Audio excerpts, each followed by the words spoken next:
high-profile murder case is in its final chapter, 8 long years after the disappearance of a mother of 3. What begins as a missing persons search for Sheree Fertuck turns into a complex murder investigation that relies on an undercover police operation. Police can't find her body or a murder weapon, but they do get a confession from their suspect, so the case goes to trial. Now a judge is finally ready to share his decision. So, how did we get here, and why did it take so long?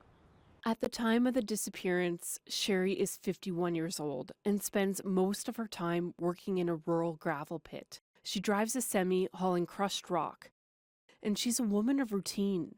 But then everything changes. After a family lunch in December of 2015, Sheree heads back to the pit for work. She has plans that night, but she never shows up. Her semi is found abandoned in the pit with her keys, coat, and phone still inside. Some people wonder if she wandered off, or maybe she was abducted. Dozens of community members search for her, and Sheree's mom holds on to hope that she will come home. Her number one priority was her children and her one and only grandchild, and we miss her so much. But Sheree doesn't come home. A few months later, police label this case a homicide. Greg Fertuck is a prime suspect. He's Sheree's estranged husband, and he's been to court before for assaulting Sheree and threatening to kill her. Before she went missing, they were trying to settle their divorce, but they were stuck on money issues. Years pass and no charges are laid, but as it turns out, the case isn't cold. Police are planning an elaborate undercover sting, and Greg takes the bait. The sting goes on for about 10 months. It involves fake jobs, fake crimes, paid trips, parties, and poker games. And then in 2019, a confession to the people Greg thinks are his friends. They're all cops. The confession comes after Greg's colleagues confront him, saying they know he's in trouble with the police. They say if he's honest about what happened to Sheree, they can help him get the cops off his back once and for all. But he shouldn't take credit for something he didn't do.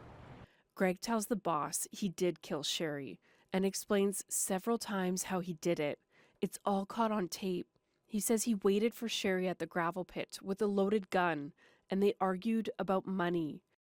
He says he shot her twice, then got rid of her body and the gun in 2 different locations. Greg helps his friends, the undercover cops, search for them afterwards, but they don't find anything. And in 2019, 4 years after this suspected killing, Greg is arrested and charged with murder. Greg swears he's innocent and made up his confession.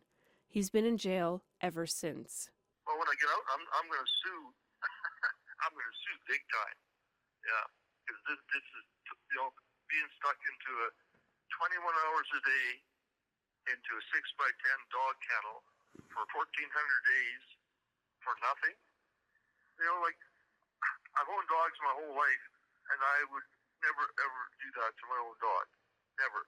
It would be more humane for them to just take me out and shoot me than what they did to me. His trial starts in 2021, months late because of the pandemic, but it's only supposed to take a few months. Then those months become years. The Crown's case is extremely complex. There are mountains of evidence to go through. And then there's a major twist. A rural couple stumbles upon a gun that was tucked away under a grain bin. Police send it off for analysis. The prosecutors say it's the murder weapon they've been searching for. It matches Greg's description of the gun, and a gun expert says it matches the only bullet casings found at the gravel pit after Sheree's disappearance. Then another twist. Greg's legal team withdraws from the case, and he decides to represent himself in court, which slows the entire process down. Finally, in 2023, the case takes a huge leap forward. The judge makes a major ruling. He says that he will consider Greg's confession when it comes time to make the trial decision. Undercover stings are controversial. They rely on trickery and manipulation, and in the past, police have crossed the line or abused their power. So evidence from these investigations isn't automatically allowed in as evidence. But in this case, a Saskatoon judge says undercover RCMP officers did everything by the book when they got Greg Fertuck to admit that he killed his wife Sheree back in 2015. The cops posed as criminals in something that's known as a Mr. Big Sting. the prosecutors and Greg make their final arguments in February 2024. Now in June, the judge will deliver his verdict, 5 years after Greg's arrest and 8.5 years after Sheree vanished. Kendall Latimer, CBC News, Saskatoon.